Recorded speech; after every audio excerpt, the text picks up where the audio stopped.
At my dad's birthday party, my name tag said the disappointment. My stepmom laughed. Well, it's true. So I stood up, clinked my glass, and said, I'd like to make a toast to the last time you'll ever see me. Dad choked, but the real shock came when I walked out the door and left behind one final. I'm 32F, and if you asked my dad, he'd probably tell you I'm his biggest disappointment. Not because I'm in trouble with the law, not because I'm jobless, not because I've done anything actually bad, but because I chose to live my life on my own terms instead of following his plan for me. My dad, James, is the kind of man who likes things his way. He has always been big on control, appearances, and most of all, family loyalty, as long as that loyalty benefits him. When my parents divorced, I was 10. It wasn't an ugly divorce, at least not outwardly, but my dad moved on fast. Within a year, he was remarried to Stephanie, a woman who had 2 kids from her previous marriage, Hunter and Olivia. And that's when everything started to change. At first, I really tried. I was just a kid, and I wanted my dad to be happy. Stephanie was nice in that fake sweet kind of way, overly enthusiastic in public, always making a show of how she was trying to blend the family. She'd hug me a little too tightly and say things like, I just know we're going to be best friends. But behind closed doors, it became pretty clear that she only had one priority, her own kids. My dad, who had always been involved in my life before, suddenly had new priorities. He went from being my dad to being their dad. It was small things at first, like missing my soccer games, but never missing Hunter's. Forgetting to pick me up from school, but always being on time for Olivia's dance recitals. Then it escalated. By the time I was 14, I was expected to babysit them, help with chores that they never had to do, and act like a good big sister while they got away with everything. If I ever complained, my dad would sigh like I was exhausting him and tell me, they need more attention, you're older, be mature. Stephanie, on the other hand, had a more direct approach. She'd just call me selfish. The final straw was when my dad drained the savings account my mom had set up for me, money that was supposed to be for my college tuition. My mom fought hard in court to get that money back, but by then, the damage was done. I was furious.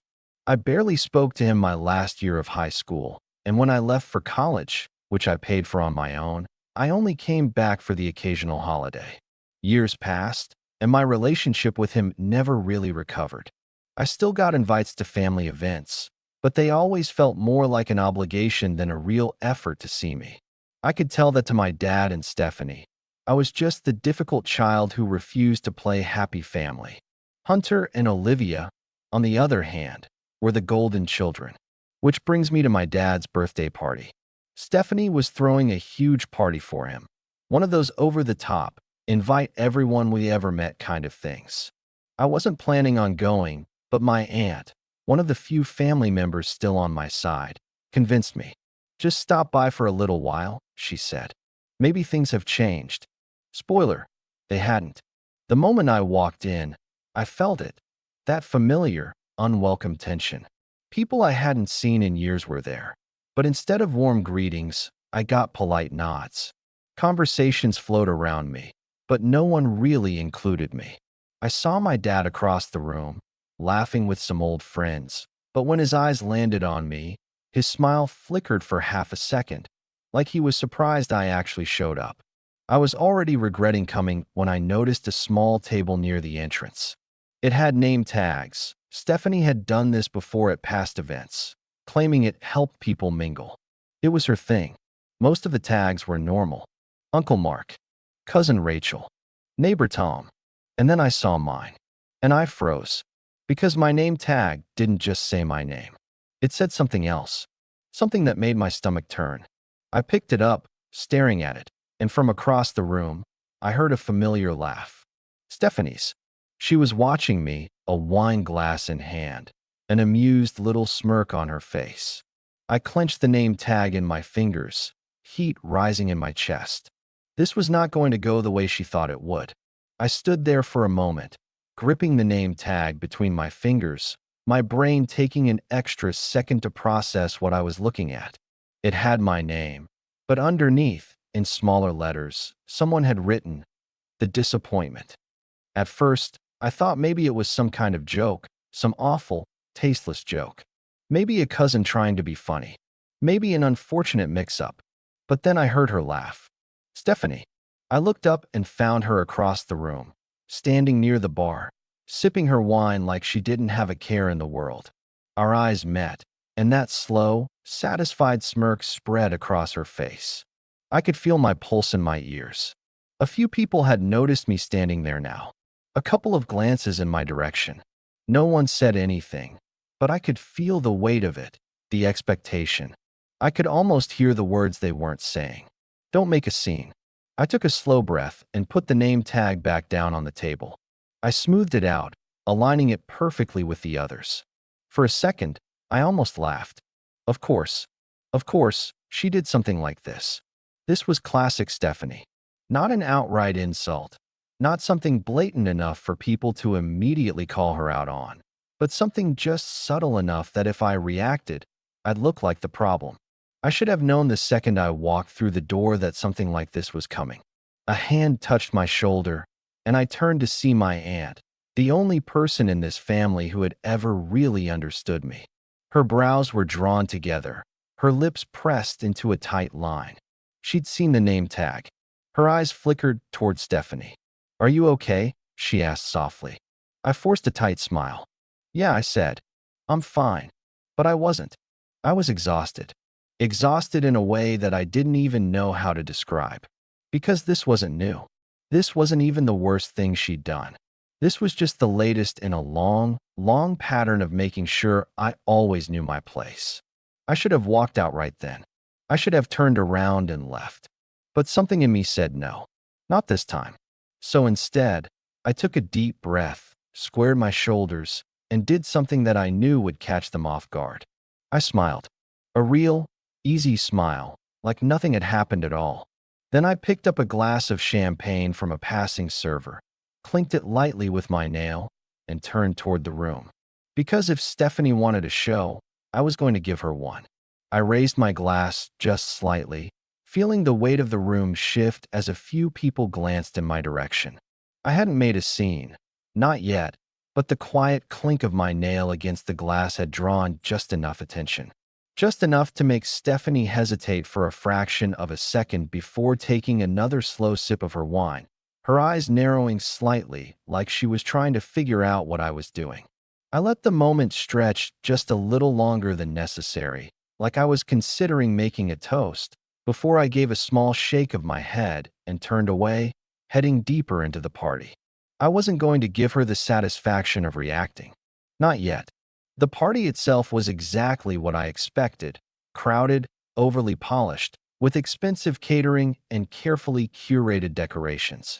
Stephanie had gone all out, as she always did, because everything in her life had to be a performance. It wasn't just about celebrating my dad's birthday. It was about showing off. About making sure people knew how perfect her life was, how loved she and my father were, how successful their children had become. Their children, not me. Hunter and Olivia were already holding court in the middle of the room, surrounded by a small group of relatives who were all nodding along as Olivia gushed about her upcoming wedding. And of course, Dad's paying for everything, she was saying, flashing a smile as she twirled the massive diamond on her finger. We wanted something tasteful, you know? A real elegant wedding, not one of those tacky Pinterest disasters. I bit back a laugh. Olivia had always been like this, polished, rehearsed, just the right amount of self-absorbed to make sure everything revolved around her without seeming too obvious about it. Hunter, meanwhile, was leaning against the bar, nodding along as a few of my dad's old friends congratulated him on his new job, which I was certain he hadn't actually earned. Hunter had never worked for anything in his life. Every opportunity had been handed to him, every mistake quietly cleaned up by my father. I was halfway tempted to walk over and insert myself into the conversation just to watch them squirm, but before I could, I heard my father's voice. "Ah, he said, and when I turned, he was already making his way toward me, a drink in hand, his expression carefully neutral. I didn't think you were going to come. I smiled, but it wasn't a real smile. Wouldn't miss it. He nodded, glancing at the room around us before looking back at me. You've been keeping busy, I hear. There it was. The polite, careful way he avoided actually asking anything about my life. The same way he always did. I nodded. Yeah, work's been good. I bought a house last year. His brow lifted slightly. A house. Yep. He took a sip of his drink, not asking anything else. That was the thing about my dad. He hated when I did anything that made it impossible for him to see me as the failure he always thought I'd be. Every time I did something on my own, without his money or his help, it chipped away at the narrative he'd built around me, the one where I was lost and selfish and immature. He didn't like that. He much preferred the version of me he could shake his head at, the version he could talk about in pitying tones when people asked about me. I could feel him searching for something to say, some kind of subtle dig. But before he could, Stephanie's voice cut through the conversation like a knife. Well, she said, stepping up beside him, her smile all teeth. At least she finally did something responsible. And just like that, I felt the heat rise in my chest again. I turned to her, and she was beaming, like she was just so happy to see me. But I knew that look. I'd seen it 100 times before. Stephanie was the kind of person who could insult you to your face, and if you got upset, you were the problem. She was just joking. You were too sensitive. I should have walked away. I should have let it go. But I didn't. Because something about this night, about this whole thing, was sitting wrong with me. Maybe it was the name tag. Maybe it was the fact that my dad had barely spoken to me before finding a way to brush me off. Maybe it was the way the entire room was filled with people who had never really been my family. Whatever it was, I was done. I turned to Stephanie, tilting my head slightly. You know, I was going to let it go, I said, voice light. But I have to ask, whose idea was the name tag? I saw the flicker of something cross her face. Just for a split second. Oh, come on, she said, laughing. You always take things so personally. It was funny. I nodded. Right. Hilarious. She shrugged, sipping her wine. You know, if you spent less time being angry all the time, maybe you'd be. I held up a finger, cutting her off. Actually, I said, voice calm. I think you're right. Her eyes narrowed slightly. About what? About making a joke, I said, turning slightly, raising my glass. Because now that I think about it, I have a joke, too. She blinked, caught off guard. My father shifted uncomfortably beside her. And then I smiled. Slow. Easy. I'd like to make a toast. And just like that, the room started to go quiet. Not all at once, not immediately, but conversation started to die down as people turned toward me, curious. Because people love the toast, especially an unexpected one. I could feel my father tense beside me. Stephanie let out a small laugh, shifting her weight like she was trying to brush me off. Oh, come on, you don't have to. I held up a hand, still smiling. No, really. I insist. The weight of the room shifted as more people turned toward me, curious murmurs rippling through the crowd. A few guests grabbed their drinks, ready to indulge in what they assumed was just a light-hearted toast. They had no idea what was coming. Stephanie's smile had tightened at the edges, but she was still playing it cool, still holding on to the idea that I was the same person she'd always known, the person who swallowed every insult, who let things slide, who never really fought back. My dad, on the other hand, wasn't so composed. He knew me better than she did. His grip on his glass tightened, and for the first time all evening, he looked directly at me, not through me, not around me, but at me. I let the silence stretch a little longer, letting the anticipation build, before finally raising my glass. To my father, I began, my voice light, almost conversational. And to Stephanie, of course. Because without them, I don't think I would have learned one of the most valuable lessons of my life. I paused, taking a slow sip of my champagne. Stephanie let out a small, breathy laugh. Oh boy, here we go. A few people chuckled. They thought this was banter. They thought I was about to say something self-deprecating, Maybe poke fun at myself, smooth things over like I always did. I smiled. No, really. I mean it. Because I think we often learn the most from the people who challenge us, don't you? I turned my gaze to my father. Dad, you always told me that family is supposed to build each other up, that we should support one another, celebrate each other's successes. My father's throat bobbed as he swallowed, his grip tightening on his drink.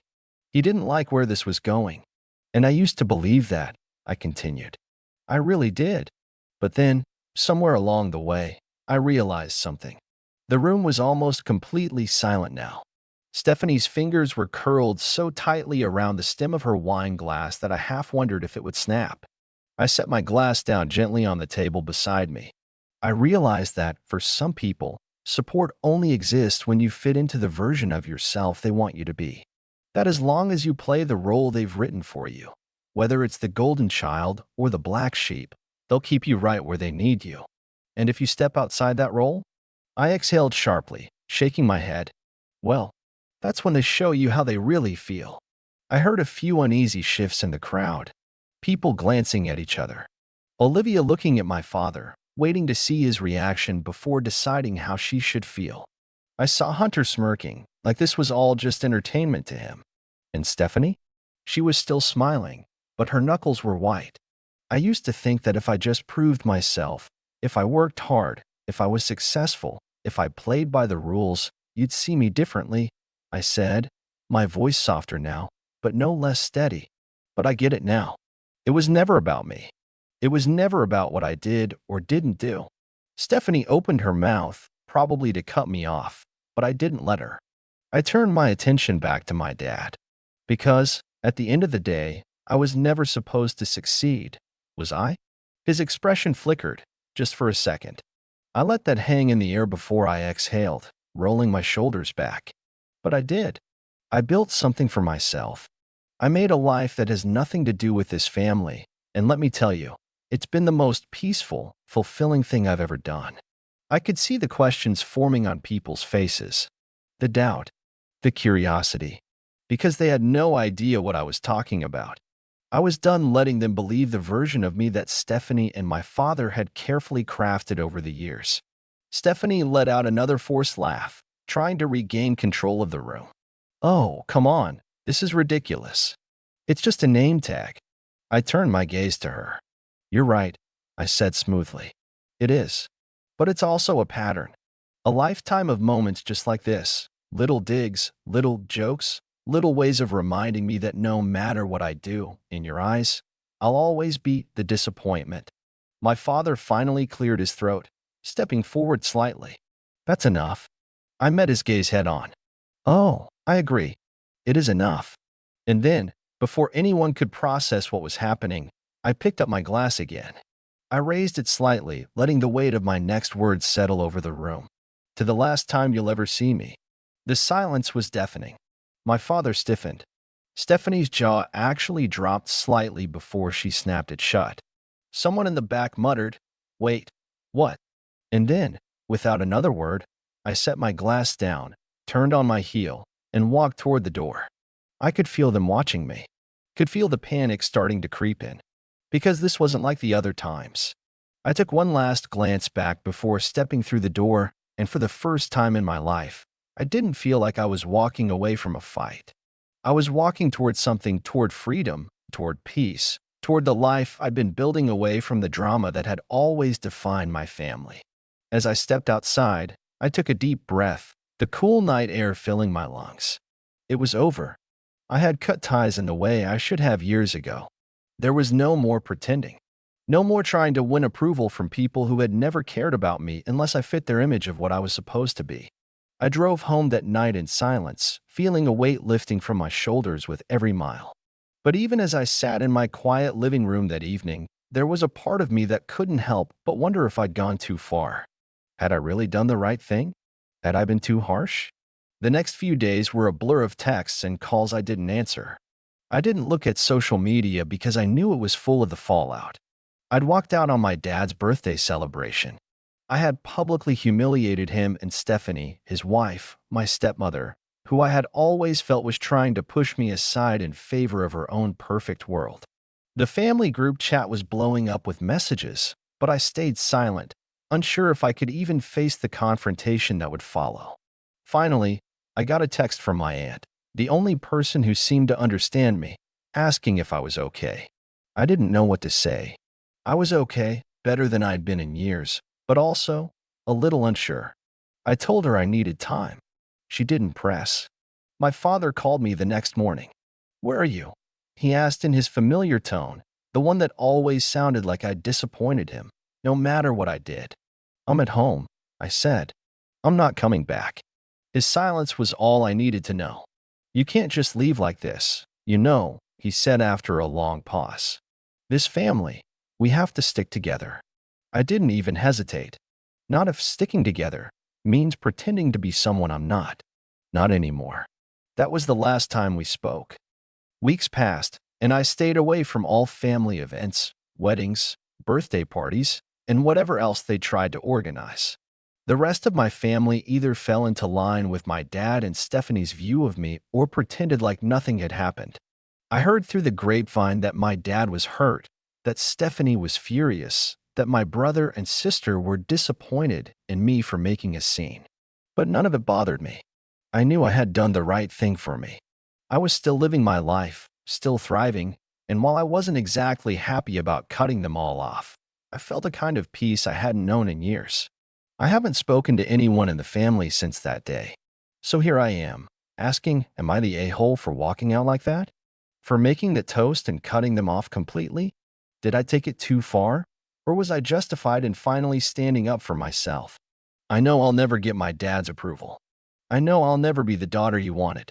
But part of me thinks that maybe I've finally figured out that I don't need to be. So, Reddit, let me know. Was I out of line? Or was this long overdue? If you enjoyed this story and want to hear more content like this, make sure to like and subscribe. Don't forget to drop a comment below sharing your thoughts. Do you think they went too far? Or was the fallout completely justified?